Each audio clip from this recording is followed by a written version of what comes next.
자, 우리 다시 한번 여러분 옆에 있는 분과 인사하겠습니다. 행복한 성탄절입니다. 행복한 성탄절입니다.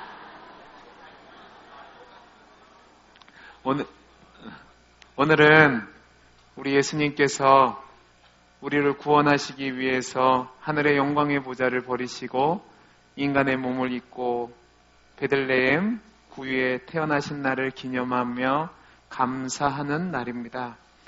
그렇다면 저와 여러분에게 성탄절, 크리스마스의 의미는 무엇입니까? 분명히 성탄절은 우리 주님이 주인공이 되어야만 합니다. 그런데 요즘 우리 주변을 돌아보면 성탄절의 진정한 의미는 간 곳 없고 아무 생각 없이 마시고 즐기는 날이 되어버렸습니다. 우리는 미국이라고 이야기하면 미국이 기독교 정신 위에 세워진 나라라고 알고 있습니다.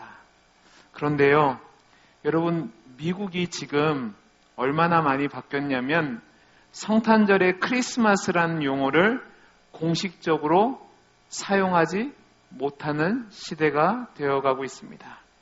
이제 성탄절날 메리 크리스마스라고 인사하지 않고 해피 할리데이라고 인사를 합니다. 왜냐하면 종교의 자유를 허락하는 나라에서 단 한 종교의 날로 지킬 수 없다는 겁니다. 그래서 대통령조차 나와서 이제 메리 크리스마스라고 인사하지 못하고 해피 할리데이라고 인사하는 시대가 되어가고 있습니다. 우리 주변도 그런 것 같습니다. 분명히 성탄절이 되면 가장 즐겁고 가장 기쁨으로 환희 가운데 지내야 될 곳이 교회인데요.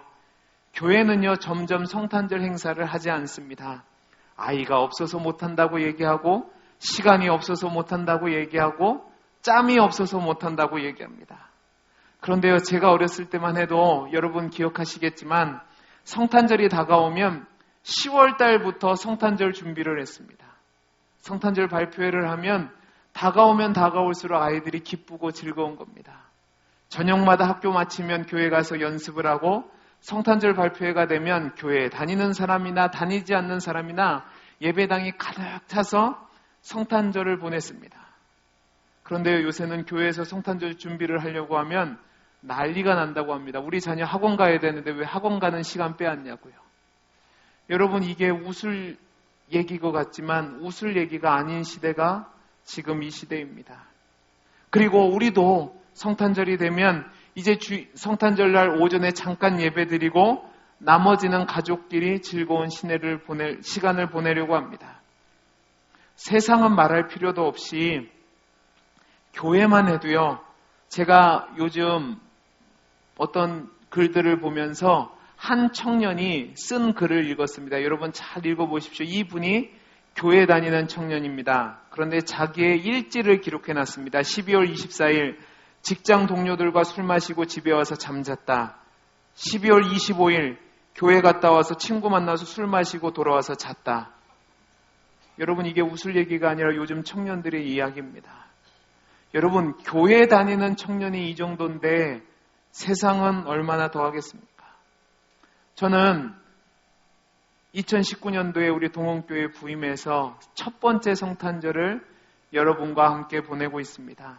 그래서 무슨 말씀을 전할까 고민하다가 정말로 성탄절이 우리에게 주신 은혜가 얼마나 큰가에 대해서 함께 나누기를 원해서 지난주에는 예수님의 족보를 이야기하면서 예수님이 왕으로 오셨었는데 그 왕으로 섬김을 받기 위해서 오신 것이 아니라 우리를 위해서 낳고 천한 종으로 오셔서 우리를 구원하셨다는 말씀을 전했습니다.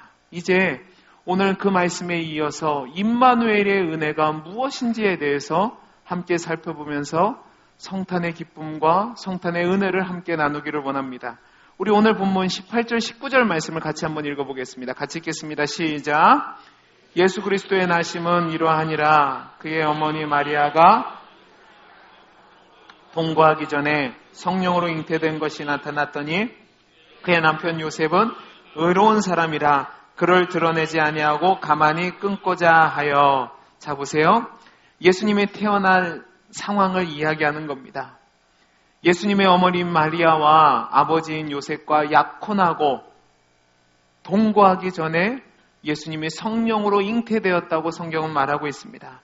예수님 당시 유대 사회는 대개 신부가 되는 사람들은 약 12살에서 13살 정도 됐습니다. 그러니까 우리 나이로 얘기하면 중학교 한 1, 2학년 정도 나이가 됐던 겁니다. 그런데 남편은 18살에서 24살의 청년 정도가 됐습니다.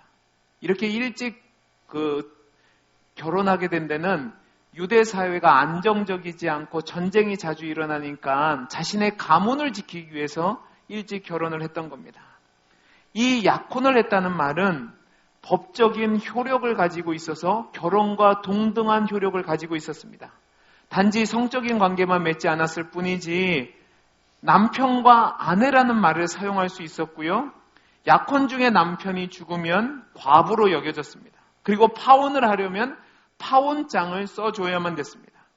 보통 1년 정도의 시간을 준비하고 결혼식을 하게 됐습니다. 제가 1년 정도의 시간을 갖게 된 것은 말씀드린 것처럼 지창금을 준비해야 했기 때문에 그렇습니다.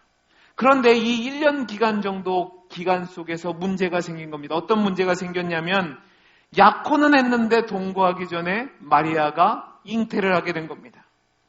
오늘 본문은 성령으로 잉태되었다고 얘기하고 하나님의 특별한 역사라고 얘기하지만 일반 사람의 입장에서는 도무지 이해가 되지 않는 겁니다. 그러니까 이 요셉이란 사람도 굉장히 충격을 받았을 겁니다. 그런데 오늘 본문을 보면 요셉을 뭐라고 얘기하냐면 의로운 사람이라고 이야기합니다. 그래서 창피를 주지 않고 만약에 이것을 공개적으로 얘기했으면 마리아는 돌에 맞아 죽을 수도 있었습니다.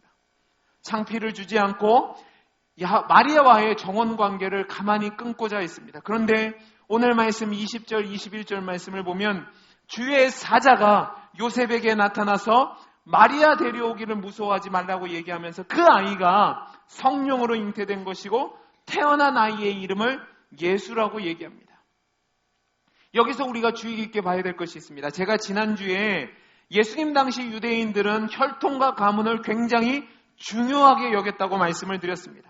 왜냐하면 당시 유대인들은 가족 공동체로 이루어졌기 때문에 그 사람의 정체성은 그 사람이 속한 가문이나 가족을 통해서 증명되어졌기 때문에 그렇습니다. 이렇게 중요한 것이 가문인데 예수님의 탄생에 대해서 이야기하면서 마태복음의 저자 마태는 예수님의 아버지 요셉을 주인공으로 놓고 이야기합니다. 근데 여러분 누가복음으로 가보시면 이 예수님의 탄생을 이야기할 때 마리아가 주인공이 돼서 이야기를 합니다. 여러분 생각을 한번 해보십시오. 요셉이 예수님이 탄생한 데에 조금이라도 기여한 것이 있습니까? 없습니까? 대답을 해보세요. 기여한 게 있습니까? 없습니까? 하나도 없습니다. 한 거라고는 약혼한 거밖에 없습니다. 그런데 마태는 왜 마리아가 아니라 요셉을 주인공으로 이야기할까? 그것은요, 특별한 목적이 있기 때문에 요셉을 주인공으로 이야기한 겁니다. 그것은 제가 지난주에 말씀드린 것처럼 마태의 핵심은 예수님이 어떤 분으로 오셨다고요? 왕으로 오셨다고요. 그 왕 대신 예수님, 다윗의 자손으로 왕으로 오신 예수님을 이야기하기 위해서 요셉을 주인공으로서 예수님의 탄생을 이야기하는 겁니다. 장차 오실 메시아가 어떻게 다윗의 왕가를 재건할 것이며 그 메시아가 유대인들을 위해서 어떻게 사역할 것인가를 보여주기 위해서 이 유대인 독자들을 향해서 예수님을 부각시키다 보니까 예수님의 아버지였던 요셉에게 초점을 맞추어서 예수님의 탄생 기사를 써가고 있는 겁니다. 이 배경 속에서 오늘 본문 21절, 22절을 보겠습니다. 21절, 22절을 같이 읽습니다. 시작! 아들을 낳으리니 이름을 예수라 하라. 이는 그가 자기의 백성을 그들의 죄에서 구원할 자이심이니라 하니라. 이 모든 일이 된 것은 주께서 선지자로 하신 말씀을 이루려 하심이니 이르시되. 자 보세요. 아들의 이름을 낳을 건데 아들의 이름을 뭐라고 얘기하라고 합니까? 예수라라고 합니다. 이 예수란 이름의 뜻은 구원자라는 뜻을 가지고 있습니다.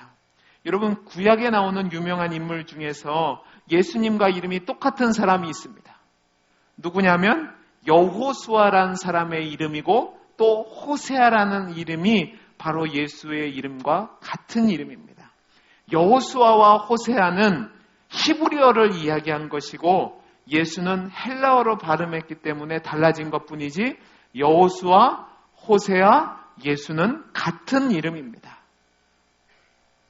그리고 그 이름의 뜻은 하나님이 나의 구원이시라는 뜻을 가지고 있습니다. 이 구원자의 이름을 가진 예수님은 천사가 그 예수님의 이름을 주면서 뭐라고 얘기하냐면 이 모든 일이 된 것은 주께서 선지자로 하신 말씀을 이루려 하심이니라고 되어 있습니다. 이것도 마태가 마태복음을 기록한 목적을 드러낸 것으로 예수님의 초자연적인 출산이 우연적으로 이루어진 것이 아니라 하나님의 구속사와 연결된 것으로 선지자들을 통해서 선포된 하나님의 말씀의 성취라고 이야기하는 겁니다. 여러분, 예수님의 탄생은 그냥 우연히 된 것이 아니라 에베소서 1장에 기록된 것처럼 창세전에 하나님이 계획하셨고 아담이 범죄한 이후에 그 아담을 구원하시기로 말씀하신 그 창세기 3장의 말씀부터 아브람과 이삭과 야곱과 모든 구약의 선지자들을 통해서 약속하신 그 약속의 성취로서 우리 예수님이 오셨다는 사실입니다. 그런데 그 예수님이 어떤 의미를 가지고 있냐? 23절 말씀을 보겠습니다. 23절 같이 읽겠습니다. 시작. 보라, 처녀가 잉태하여 아들을 낳을 것이요 그의 이름은 임마누엘이라 하리라 하셨으니 하나님의 우리와 함께 계시다 함이라. 아멘. 여러분, 예수님의 이름을 이사야서에서 예언됐던 임마누엘의 성취와 연결시키고 있습니다. 이 말씀은 예수님의 신분이 전적인 하나님으로서의 메시아이심을 선포하는 것이고 그 임마누엘이 하나님이 우리와 함께 하시다는 그 의미를 통해서 하나님이 우리와 함께 하시는 것이 우리의 구원임을 선포하고 있는 겁니다. 여러분, 이 말씀을 이해하시기 위해서는 구약에 나타난 임마누엘의 역사를 우리가 살펴봐야 됩니다. 구약 성경을 보면 하나님이 함께 하실 때 놀라운 구원의 역사들이 나타나는 것이 아주 많이 기록되어 있습니다. 그런데 오늘은 시간 관계상 두 장면만을 살펴보도록 하겠습니다. 첫 번째 장면은 우리 성경을 찾아보실 텐데 출애굽기 3장입니다. 출애굽기 3장을 펴보시기 바랍니다. 출애굽기 3장 6절에서 12절 말씀을 같이 한번 읽어보겠습니다. 같이 읽겠습니다. 시작. 또 이르시되 나는 내 조상의 하나님이니 아브라함의 하나님, 이삭의 하나님, 야곱의 하나님이니라. 모세가 하나님 배웠기를 두려워하여 얼굴을 가리매 여호와께서 이르시되 내가 애굽에 있는 내 백성의 고통을 분명히 보고 그들이 그들의 감독자로 말미암아 부르짖음을 듣고 그 근심을 알고 내가 내려가서 그들을 애굽의 손에서 건져내고 그들을 그 땅에서 인도하여 아름답고 광대한 땅, 젖과 꿀이 흐르는 땅, 곧 가나안 족속, 헷 족속, 아모리 족속, 브리스 족속, 히위 족속, 여부스 족속의 지방에 데려가려 하노라. 이제 가라. 이스라엘 자손의 부르짖음이 내게 달하고 애굽 사람들이 그들의 괴롭히는 학대도 내가 보았으니 이제 내가 너를 바로에게 보내어 너에게 내 백성 이스라엘 자손을 애굽에서 인도하여 내게 하리라. 모세가 하나님께 아뢰되 내가 누구이기에 바로에게 가며 이스라엘 자손을 애굽에서 인도하여 내리까? 하나님이 이르시되 내가 반드시 너와 함께 있으리라. 내가 그 백성을 애굽에서 인도하여 낸 후에 너희가 이 산에서 하나님을 섬기리니 이것이 내가 너를 보낸 증거니라. 아멘. 여러분, 이 말씀은 하나님께서 호렙산 기슭에서 양을 치고 있던 모세에게 찾아오셔서 이스라엘 백성을 출애굽시키는 지도자로서 사명을 주시는 장면입니다. 여러분, 이때 당시 이스라엘 백성은 애굽에서 말로 닿을 수 없는 고난을 당하고 있었습니다. 출애굽기 3장 7절에서 9절 말씀을 보면 이렇게 되어 있습니다. 여호와께서 이르시되 내가 애굽에 있는 내 백성의 고통을 분명히 보고 그들이 그들의 감독자로 말미암아 부르짖음을 듣고 그 근심을 알고라고 되어 있습니다. 여러분, 이스라엘 백성이 애굽에서 종살이를 하는데 너무 학대가 심하고 괴로우니까 근심과 고통 중에 하나님께 부르짖었다라고 되어 있습니다. 여러분, 왜 근심과 고통 중에 부르짖습니까? 벗어날 힘이 없어서 그런 겁니다. 애굽에 종살이를 하는데 그들의 힘으로는 애굽에서 벗어날 힘이 전혀 없는 겁니다. 여러분, 그런데 이 말씀이 있기 전에 40년 전으로 돌아가 봅시다. 40년 전에 모세가 애굽의 왕자로 있었습니다. 그는 자신의 백성 이스라엘 위해서 무엇인가 해보려고 했습니다. 그런데 동족인 이스라엘 백성이 모세를 받아들이지 않았습니다. 그래서 도망가서 미디안 광야에서 40년 동안 처가살이하면서 지냈습니다. 이제 하나님이 부르실 때 모세의 나이는 80세였습니다. 그의 힘으로 보면 도저히 아무런 것을 할 수 없는 상황이었습니다. 뿐만 아니라 이 모세는 이스라엘 백성의 배신을 당한 아픔도 갖고 있었습니다. 그러니까 하나님이 보내시니까 하나님 앞에 원망하는 겁니다. 하나님, 내가 도대체 무엇이길래 그들에게 가서 무슨 일을 하겠습니까? 그런데 하나님이 뭐라고 얘기합니까? 내가 너와 반드시 함께 할 것이라고 말씀하고 있습니다. 이 내가 너와 반드시 함께 하겠다는 것이 임마누엘입니다. 소망 없이 80세가 되었습니다. 처가의 몸에서 양이나 치고 아무런 희망 없이 살던 모세에게 나타나신 하나님은 내가 너와 함께 할 것이다. 그 함께 하겠다는 약속을 주시고 힘없고 능력 없어서 고통 중에 신음하며 종살이하고 있는 이스라엘 백성에게 그 모세를 보내셨습니다. 그리고 그 모세를 통해서 이스라엘 백성을 구원하셨습니다. 그 은혜가 바로 임마누엘이 은혜가 있을 때에 가능하게 된 겁니다. 이스라엘 백성이 출애굽해서 애굽에서 나와서 젖과 꿀이 흐르는 광대한 땅 가나안 땅에 간 것은 그들의 능력으로 된 것도 아니고 모세가 뛰어난 지도력이 있어서 된 것도 아니고 하나님이 그들과 함께 하실 때에 벗어날 수 없는 애굽의 종살이에서 건져냄을 받게 되었다는 사실입니다. 여러분, 임마누엘, 하나님이 우리와 함께 하실 때에 종에서 자유하게 되는 역사가 나타나는 겁니다. 또 이 말씀에 가장 핵심이 되는, 가장 근거가 되는 예언이 또 한 곳이 나옵니다. 그것은 이사야 7장의 말씀입니다. 이사야 7장 10절에서 16절 말씀을 같이 한번 읽어보겠습니다. 10절에서 16절 말씀입니다. 같이 읽겠습니다. 시작. 여호와께서 또 아하스에게 말씀하여 이르시되 너는 내 하나님, 깊은 데에서든지 높은 데에서든지 구하라 하시니 아하스가 이르되 나는 구하지 아니하겠나이다. 나는 여호와를 시험하지 아니하겠나이다 한지라. 이사야가 이르되 다윗의 집이여 원하건대 들을지어다. 너희가 사람을 괴롭히고서 그것을 작은 일로 여겨 또 나의 하나님을 괴롭히려 하느냐. 그러므로 주께서 친히 징조를 너희에게 주실 것이라. 보라, 처녀가 잉태하여 아들을 낳을 것이요 그의 이름을 임마누엘이라 하리라. 그가 악을 버리며 선을 선택할 줄 알 때가 되면 엉긴 젖과 꿀을 먹을 것이라.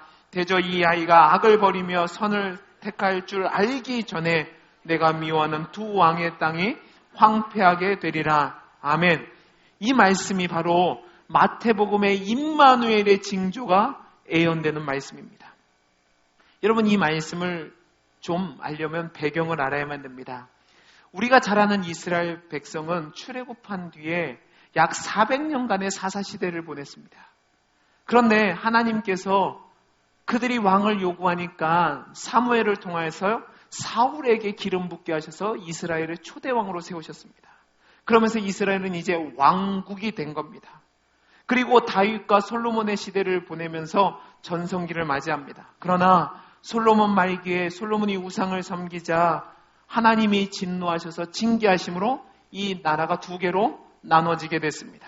그래서 이스라엘 위의 10지파, 에브라임을 중심으로 한 10지파는 북왕조 이스라엘이라고 이름을 하게 되었고 다윗과 등진 사람들이 왕가를 이루게 되었습니다. 그러나 남왕조는 유다와 베냐민 지파가 합쳐서 남유다라는 왕국을 이루게 됩니다. 이렇게 분열왕국으로 왕국이 이어져 왔습니다. 그런데 이 남왕조와 북왕조는 같은 민족이었음에도 불구하고 왕권의 이권에 따라 적대적인 관계를 유지하기도 하고 친밀한 관계를 유지하기도 했습니다. 그런데 역사를 통해서 보면 적대적인 관계를 유지한 것이 훨씬 더 많습니다. 특별히 오늘 말씀의 배경은 기원전 약 735년경에 바벨론의 전신인 아람이란 나라가 남왕조 유다를 쳐들어왔을 때 실패하게 되었습니다. 또 북왕조가 남왕조 이스라엘을 치러 왔었는데 그것도 실패하게 됩니다. 그러니까 오늘 본문 1절 2절을 보면 7장 1절 2절을 보면 아람이란 나라와 북왕조 이스라엘 이 두 나라가 연합하여 동맹을 받고 남왕조를 쳐들어온 겁니다. 이때 남왕조의 왕은 누구냐면 아하스라는 왕이었습니다. 이 아하스라는 왕에게 하나님께서 선지자 이사야를 보낸 겁니다. 이사야는 자신의 아들 스알 야숲을 데리고 가서 걱정하지 마라. 이 나라는 절대로 망하지 않는다. 아무리 저 나라가 강력하게 쳐들어간다고 해도 유다를 치지 못하게 될 것이다. 절대로 성공하지 못하고 실패하게 될 거다. 이 말을 믿지 못하면 징조를 구하라고 하나님의 말씀을 전합니다. 그런데 아하스가 징조를 구하지 않겠다고 얘기하는 겁니다. 12절 말씀을 보세요. 이렇게 되어 있습니다. 아하스가 이르되 나는 구하지 아니하겠나이다. 나는 여호와를 시험하지 아니하겠나이다 라고 되어 있습니다. 여러분 이 말씀만 보면 믿음이 있는 것처럼 보이죠. 내가 하나님을 시험하지 않겠습니다. 나는 징조를 구하지 않겠습니다 하니까 믿음이 있는 것처럼 보이는데 절대로 아닙니다. 그가 믿음이 있어서 하나님의 징조를 구하지 않겠다고 한 것이 아니라 그는 이미 애굽에게 원조를 청해놓고 있었습니다. 그러니까 믿는 구석이 있으니까 눈에는 하나님이 보입니까? 안 보입니까? 안 보입니까? 그 하나님 필요 없고 내가 믿는 구석이 있는 거 그것을 의지하겠다는 겁니다. 그런데 믿음 있는 말로 포장해서 내가 하나님을 시험하지 않겠습니다라고 이야기한 겁니다. 그러자 하나님이 이사야를 통해서 뭐라고 얘기하시냐면 제가 쉽게 풀어서 얘기하면 그렇습니다. 너가 세상적인 방법으로 이 문제를 풀겠다고? 말도 안 되는 소리 하지 마라.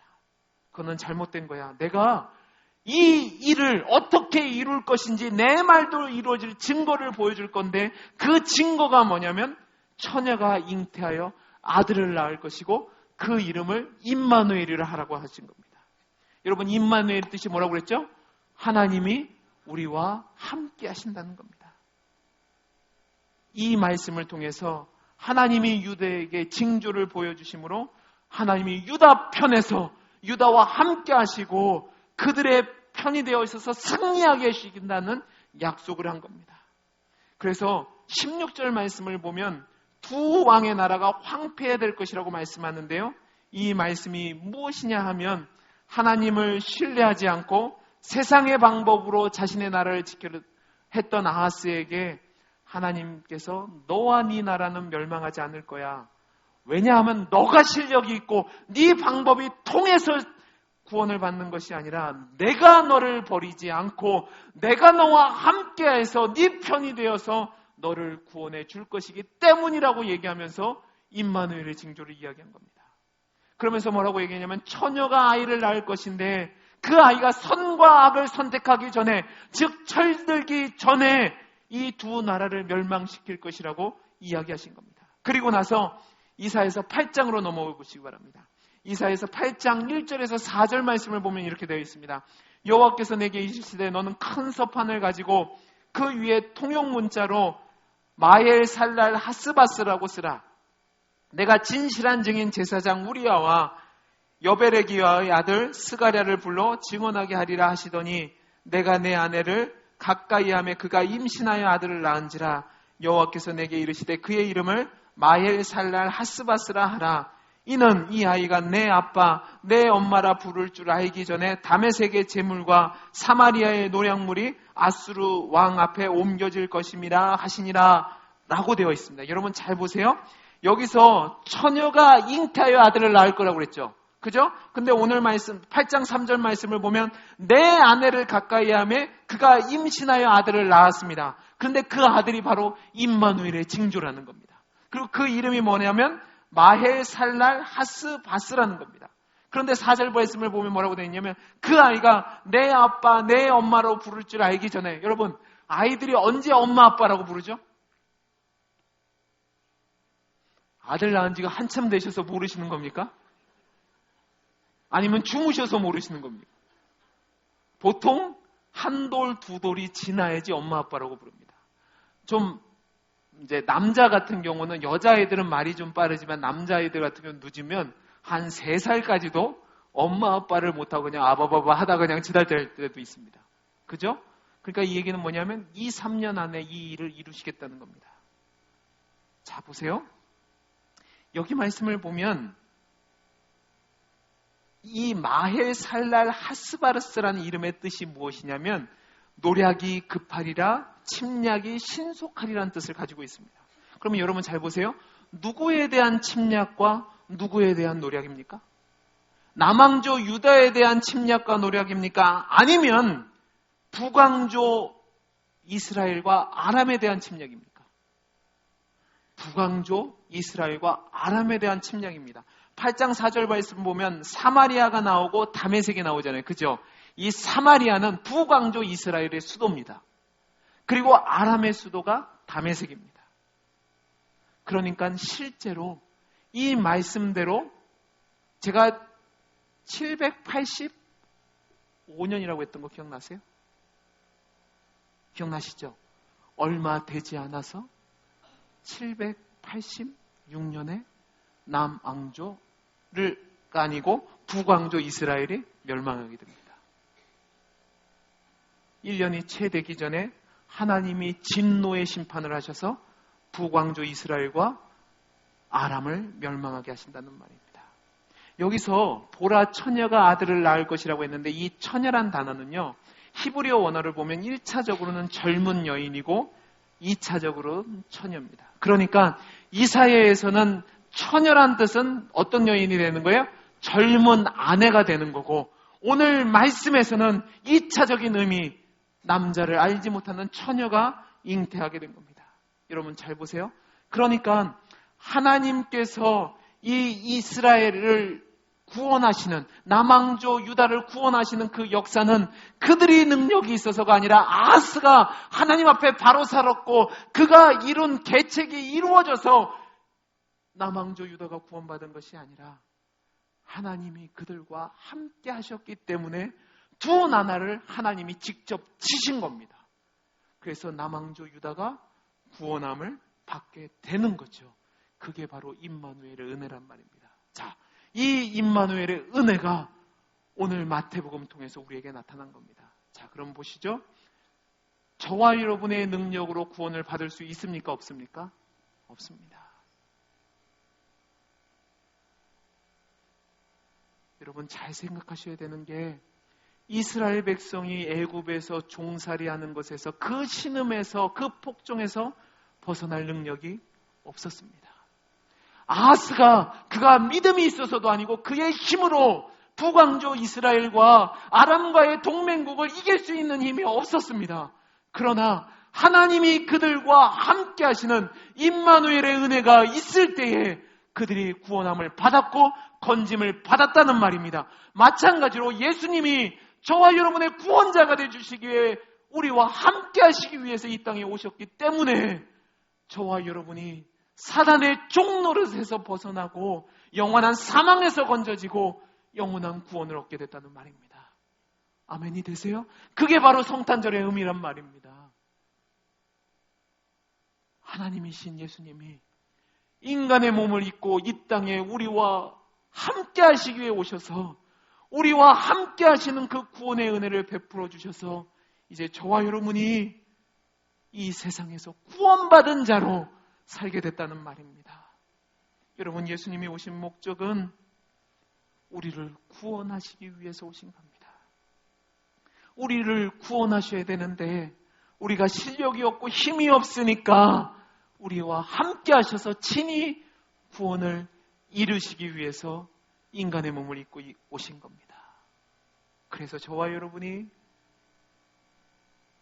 죄의 문제리 해결되고 그 주님이 우리와 함께 하시니까 구원받은 자로서 하나님이 원하시는 뜻대로 하나님의 백성답게 살아갈 수 있게 된 겁니다. 이게 바로 임마누엘의 은혜인 겁니다. 저와 여러분이 성탄을 기뻐하는 이유, 즐거워하는 이유, 감사하는 이유는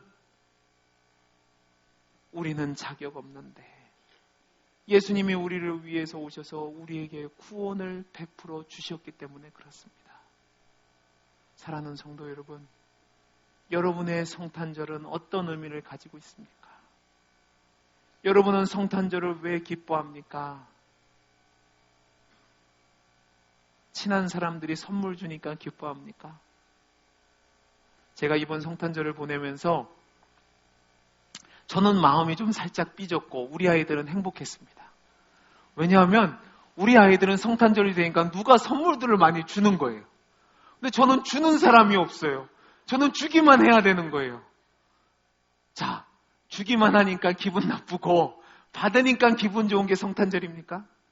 아니라고요.